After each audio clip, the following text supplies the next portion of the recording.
Kinis, manipis, minsan madungis, pero masarap. Mwah! I-kiss. Sexy time na. Sexy Mega!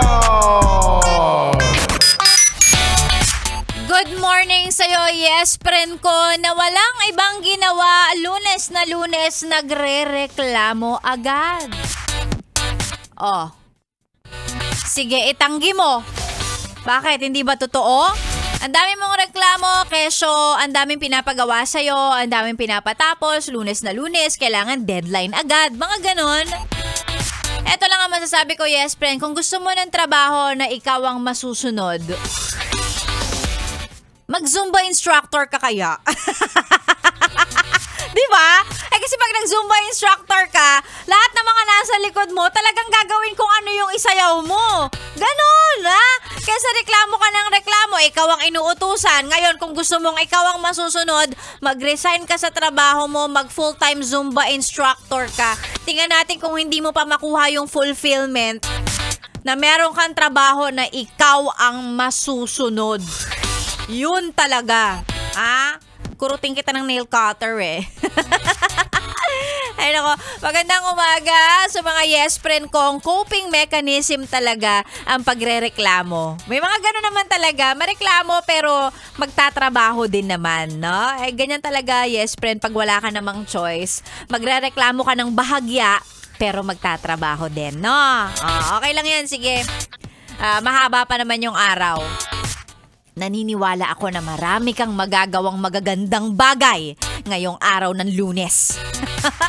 Si Sexy Megan po ang inyong kasama bago tayo magtuloy-tuloy sa ating playlist ngayong araw ng Lunes. Mag-hello muna tayo sa mga yes friend nating always naka-tune in. O eto si Girly de Guzman, sabi niya, pa-shoutout naman kay DJ Rico Panyero, heart. Ay, iba rin, si Rico Panyero talaga yung sinashoutout mo.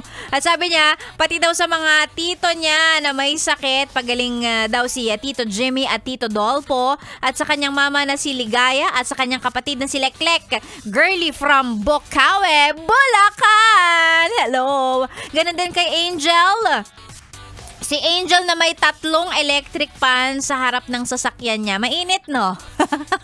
Sabi niya, tune in kahit na sleeping baby ko dito sa car. Pa-shoutout Sexy Megan, lalong-lalo na pati kay Lola Mami Jo, Baby Gianna Poti, at kay Ate QV, at kay Angel Maclang and Daddy Gerald. Ayan, mga naka-tune in na sa biyahe. Yes, FM ang pinakikinggan. Ganon din kay Chikso, maraming salamat. Si Vibs, Patayan. Ayan, dyan daw sa trabaho ng kanyang asawa, mag-ingat. At sa kanyang nanay at tatay sa Pangasinan, always naka-tune in sa atin. Vibs, maraming salamat. Sexy Megan po ang niyong kasama tuloy-tuloy hanggang mamaya pang tanghali. Dito lang sa 101.1 Yes FM. Solid!